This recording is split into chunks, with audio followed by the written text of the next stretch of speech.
Halo, selamat kita berjumpa kembali dengan sahabat-sahabat semua, rekan-rekan semua, dan jemaat Tuhan dimanapun saudara berada. Kita bersyukur di tengah-tengah masih terus mewabahnya penyakit virus corona. Kita bersyukur karena kita masih dalam perlindungan Tuhan, sehingga boleh berada dalam keadaan tubuh yang sehat. Puji Tuhan. Bukan karena kekuatan kita, tapi karena kebaikan-kebaikan Tuhan. Menjadi doa saya, kiranya saudara tetap kuat di dalam Tuhan. Percaya kepada Tuhan. Dia Allah semesta langit dan bumi. Segala sesuatu tunduk kepadanya. Segala sesuatu ada di bawah kedaulatan Tuhan Sang Pencipta langit dan bumi. Oleh sebab itu, mari kita perhatikan kebenaran firman Tuhan di dalam kitab Mazmur pasal 118 ayat 8. Demikian saya bacakan. Lebih baik berlindung pada Tuhan daripada percaya kepada manusia. Pemazmur dia katakan lebih baik berlindung atau percaya kepada Tuhan daripada percaya atau mempercayakan diri kepada manusia. Saudara yang dikasihi oleh Tuhan, kenapa demikian? Karena firman Allah berkata manusia itu hanya seperti uap saja, yang segera akan berlalu. Dia seperti rumput saja. Dan waktu panas terik datang, rumput itu mati.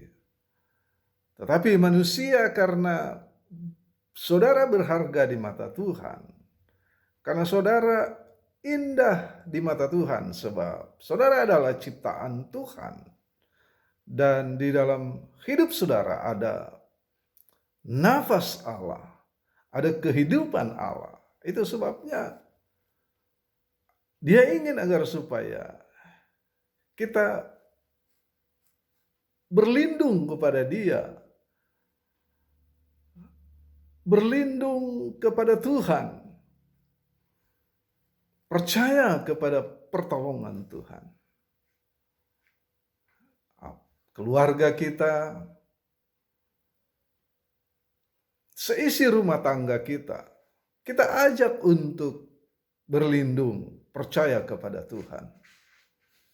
Kalau kita perhatikan di dalam kitab Yosua pasal 24, Yosua pasal 24 ayat yang ke-15 dikatakan, tetapi aku dan seisi rumahku, kami akan beribadah kepada Tuhan.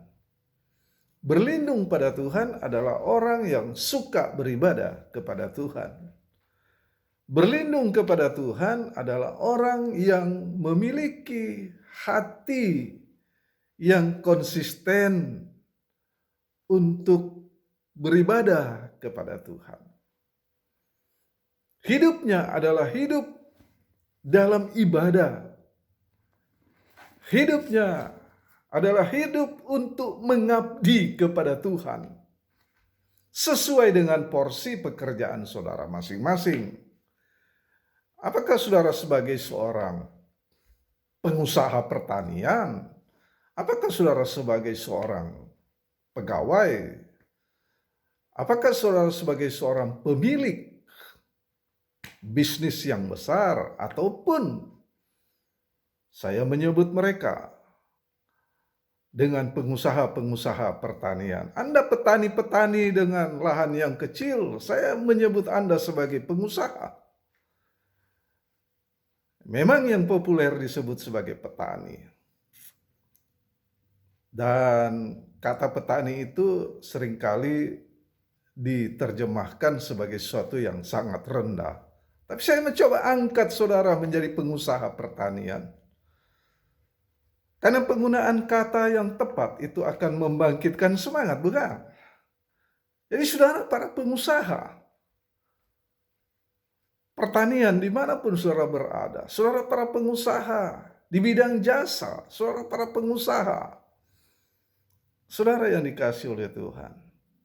Kalau kita menjadikan Tuhan sebagai tempat perlindungan kita, maka saudara, pasti Tuhan akan memberikan jawaban di bidang apapun pekerjaan saudara, sebab di dalam ayat yang kelima dikatakan demikian, dalam kesesakan aku telah berseru kepada Tuhan. Tuhan telah menjawab aku dengan memberi kelegaan. Haleluya, puji Tuhan.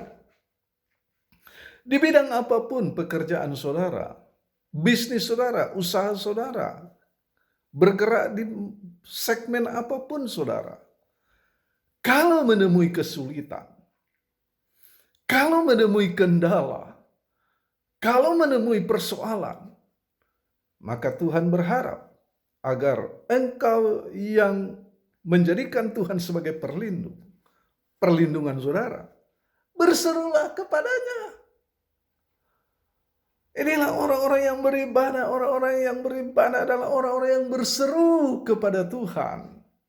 Di saat virus corona sedang melanda, kita tetap jangan sampai potensi hidup kita tidak gunakan untuk mengabdikan diri kepada Tuhan. Sekali lagi, bukan Anda hanya menjadi seorang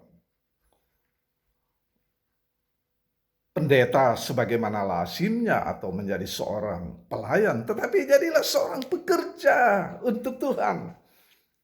Pada bidang apapun yang saudara kerjakan, jadikanlah itu pekerjaan itu untuk Tuhan. Haleluya.